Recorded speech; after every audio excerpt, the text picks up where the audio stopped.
Hörmetli vatandaş, leksiyalarına devam. Bugün Çislağa 2022 yıl 4. ayının 17. günü hörmetli vatandaşı. Endilikti mındaq. Bayağı leksiyanın 5 yıkılıp ahırını sözlep demek gerek yok vatandaşlar. Allah.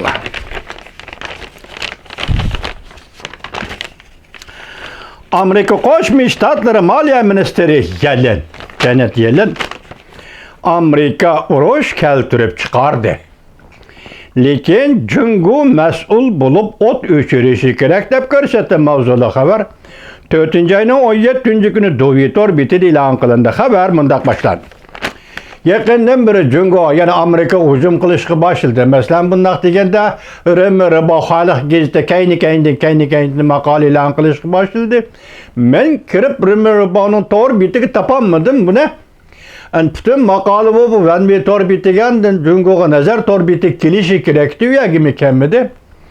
Şu arkadan Amerikan tenkit kıldı, şu bir yerde Ministeri Janet Yellen hanım Amerika uruş keltirip çıkardı degen sözünü mavzu kılıp ağanda Cungu'ya taaddi kılıp elevatıdı vatandaşlar, şunlar düşünüyorlar. Çünkü Cungu Ukrayna Rusya uruşunu Amerika keltirip çıkardı deyip töhmet kılıp atkan gibi. Bu mavzu da leksiya mındak başlandı. Ukrayna uruşu partlaştığın sebepleri intayin enek. Buna davet edildi Dovitor biti. Ukrayna bıraklı garp lagırığı eğip gitti. Devletlerin içindeki milli ziddiyetlerini, çoğun devletlerle bulgan münasebetlerini bir taraf kılıdığın siyasi akıl paraset yeterlik bolmadı.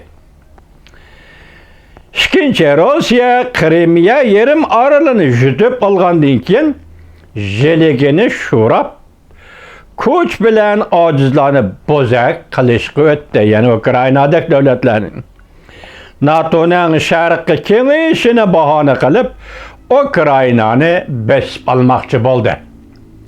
Bu bugün Dovitor bitidi şu cümle kandak çıkıp kaldı, onun üzüm bir gep vatandaş. Şimdi Amerika başçılığındaki NATO özlük sözlü şarkı kengiyip Ukrayna'nı bu kengişinin içine aldı. Hücum kılgıcı kurallarını Rusya'ya yakın cayıga orullaştırdı. Şunun bile Rusya'nın dikkat kılışını keltirip çıkarıp bu iş Ukrayna'ya kural işiltişke bahane buldu. Bunu Cungu'nun organ gizeti desek bu Dovitor biti devatıdır. Lekin dep devamlaştırdı Dovitor biti. Uruş partlığın dinkiyen Prezident Joe Biden, Devlet İşler Katibi Antony Blinken, Devlet Bexatarlığı Məsləhətçisi Jack Sullivan, Katarlıq Amerika'nın rəhbərləri, diplomatlar ve Amerika'nın yukarı derecelik əməldarları Cungu'na Ukrayna vuruşuğu münasibetlik tilgi elip sözlep kelgendin başka yakında Amerika'nın Maliye Ministeri Janet Yellen Ukrayna vuruşunu Cungu bilen bağlaştırıp özlüksüz muhakeme kılışkı başladı. Janet Yellen özlüksüz muhakeme kılışkı başladı. 4. ayının 6. günü Amerika Koşmuş Ştatları Kengaş Palatası bir meydan guahlık bir iş yığınında Maliye Ministeri Yellen Tayvan meselesi doğrusu toxtulup mındak görsetti. Eğer Cungu'da rastlı bazı kişiler etkandak, ensirigendek, Tayvan'a her bir hareket kullandıgan bolsa Cungu, Amerika barlık vasıtalarını kullanıp Cungu'nu imborga kılışka tayyar. Xuddi Amerika ittifaqdaşları bilen birleşip növbette Ukrayna'ga tecavüz kılgan Rusya'nı imborga kılgan oxşaş. Maliye Ministeri Yellen yana mındaq görsetdi. Amerika dal ittifaqdaşlar bilen yakından hemkarlaşıp Tayvan duç keladigan tahdidga muvofiq javob qaytarishni umid qiladi. Beijing Amerika'nın barliq vositalarini ishiltish qaroridan gumon qilmasligi kerak.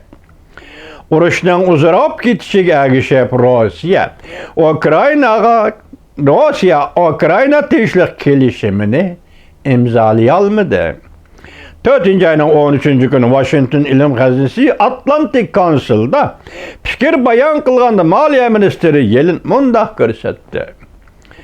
Çünkü Rusya bilen bolgan alayda münasebetinden paylanıp Rusya'ya uruş to'xtatishga maslahat berishi kerak. Amerika Birleşme Agentligi xabar qilib mundaq ko'rsatdi. Maliye Ministeri Yellen şu günü Washington Bilim Hazinesi Atlantik Council Daimi Komitetinde to'xtalib, agar Cungo hazır egilik, hukuk ve zimin bütünlüğünü hürmet kılmaydigan bolsa, kelgüside xalqaro cemiyetinin Beijing taraf o'ttirg'i qo'ygan o'xshash talablarga amal qilishni umid qilolmaydi. Gap qoldi, vatandaş ümit kılalmaydı. Maliye Ministeri Yellen yana mundaq ko'rsatdi. Jungo'nun G'arb davlatlarının keskin harakatlariga qandaq javob qaytarishi kelgusida har qaysi davlatlarning Jungo'ni qandaq kuzatishiga va iqtisodiy hamkorlashishiga bog'liq. Bu David Orbit'in nima deydi? Bu tipek zomagarning tefekkürüdür ve mentakısıdır, deydi vatandaş.